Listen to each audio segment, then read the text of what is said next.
It began with a line on a map, a faint digital boundary that someone somewhere drew wrong. The land had been in the narrator's family for 3 generations, a quiet expanse of wooded hills and a glistening private reservoir that curved like a silver blade under the morning sun. It wasn't much by urban standards, but it was private, peaceful, and sacred to the family who had kept it untouched. That peace ended when the heavy machinery arrived. The narrator watched from a distance as surveyors hammered stakes into the soil and trucks marked routes through the trees. The local Homeowners Association had partnered with a development firm to expand their community, 35 luxury homes overlooking the water. But no one from the HOA, the county, or the developers had noticed the old deed line, the one that placed the reservoir and the western slope firmly within private ownership. By the time the narrator realized what had happened, half the hill was stripped bare, and concrete foundations cut into the earth like scars. They tried calling. They tried showing proof. The HOA president brushed it off as a clerical oversight. The construction company insisted that permits had been cleared. The county offered sympathy and a form to file a dispute that would take years. Weeks passed, then months. The narrator's woods were gone, replaced by cul-de-sacs and model homes. Sprinklers hissed across what used to be wildflowers. Children played where deer once slept. But the reservoir, the damned heart of the land, still belonged to the narrator. It lay just beyond the HOA's fence line, fed by mountain runoff and controlled by a steel gate that only they had the key to. Every drop of water that glistened in the HOA's fancy new retention pond came from that source. The realization burned quietly. What had been a mistake now felt like theft. What had been frustration began to harden into intent. As the final homes neared completion, the narrator stood at the edge of the reservoir one misty dawn, watching the reflection of the new roofs in the water. They understood finally what the deed truly meant, and how power could shift with a single turn of a handle. The land might have been scarred, but it wasn't lost. Not yet. And deep in the stillness, the plan began to take form. By midsummer, the once isolated property was unrecognizable. The HOA's new subdivision, Maple Crest, opened with banners, balloons, and ribbon cuttings. The president boasted about lakeside living, posing beside the calm reservoir that fed their irrigation and storm drains. The narrator stood at the crowd's edge, unseen, watching their family's water celebrated as a community amenity. It didn't take long for the arrogance to bloom. The HOA fenced off the reservoir's access path, built a pier that extended into it, and posted rules forbidding unauthorized entry. Ironically, even the rightful owner was now labeled unauthorized. The final insult came in the mail, a letter from the HOA demanding payment for shared maintenance costs of the reservoir area. It was as if the land itself had forgotten its lineage. The narrator didn't respond. They simply watched, documenting every violation, every trench dug without permission, every pipe laid across their soil. The developers had tapped directly into the dam's drainage line. Their entire irrigation and stormwater management system now depended on a structure they didn't own. Meanwhile, the HOA kept expanding its control, enforcing fines on residents for uncut lawns or wrong-colored mailboxes. The president strutted through the neighborhood like a self-declared mayor, convinced of his own invincibility. Behind the scenes, the narrator visited the county archives, the water board, the engineering office. They gathered papers, photographs, survey records, proof that the dam, the gate, and the flow belonged solely to their family. Every drop that passed into Maple Crest did so by permission, whether the HOA acknowledged it or not. By late summer, drought warnings were issued. Water restrictions tightened. The HOA ignored them, watering their newly laid lawns twice daily.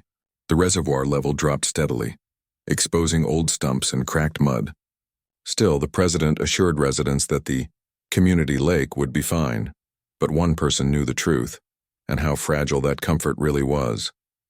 The narrator stood once more before the steel gate, tracing its cold handle. One motion could stop it all.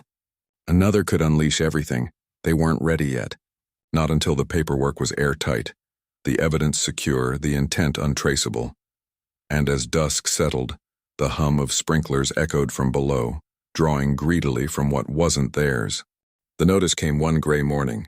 Certified mail, A thick envelope bearing the HOA's logo. Inside was a demand: vacate the community buffer zone within 30 days or face legal action. They claimed the dam structure was on shared property, citing their faulty survey. It was the moment the narrator had been waiting for. Instead of replying, they gathered every document and delivered copies to the county recorder's office, quietly reinstating the original deed and ownership boundaries. It would take weeks for the paperwork to circulate. Plenty of time. In the meantime, the HOA began construction of a recreation deck beside the dam. Heavy equipment rumbled, workers poured cement, and the sound of drills filled the valley. They had no idea that their foundation rested on private soil, and that the narrator stood at the ridge, watching, calm and detached. Night after night, the narrator visited the reservoir, recording water levels, marking measurements, and ensuring everything remained structurally sound. But one evening, after a particularly heavy rain, they noticed something new: a small crack near the base of the concrete spillway. It wasn't dangerous yet, but it was a sign of pressure building. The HOA ignored it. They kept building. As construction continued, the narrator's patience thinned. The arrogance, the letters, the banners claiming exclusive lake access, each one chipped away at restraint. Then came the final spark: a community newsletter boasting that the HOA had secured full rights to the lake, dismissing baseless ownership claims by a local recluse. It was printed on glossy paper, distributed to every doorstep, even mailed directly to the narrator's home. That night, under a bruised sky, they walked the path to the dam carrying nothing but a flashlight and a small toolbox. They didn't open the gate, not yet, but they cleaned the mechanism, checked the levers, and oiled the handle. When they left, the metal gleamed in the moonlight, ready for use. The stage was set. Autumn came quietly. The hills turned gold and the subdivision thrived.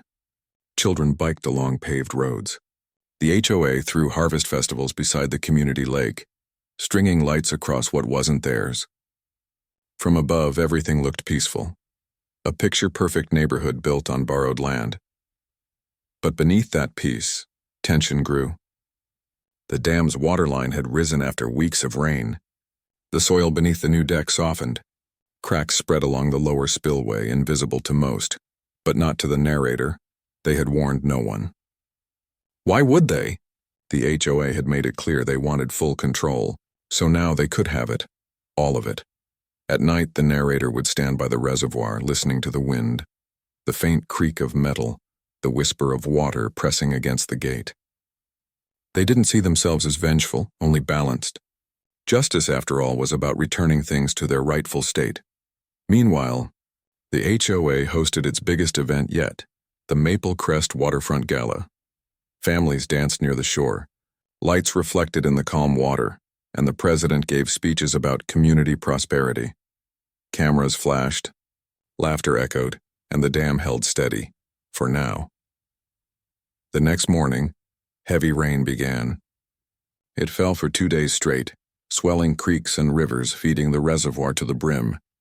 By the third night, the pressure on the gate was immense. The narrator sat inside their cabin, papers spread before them, deeds, maps, photographs, all tucked into waterproof envelopes. Outside, thunder rolled. When the power flickered out, they rose, put on their raincoat, and stepped into the storm. It was time. The rain was relentless, a hammering rhythm against the world. The air smelled of mud and metal.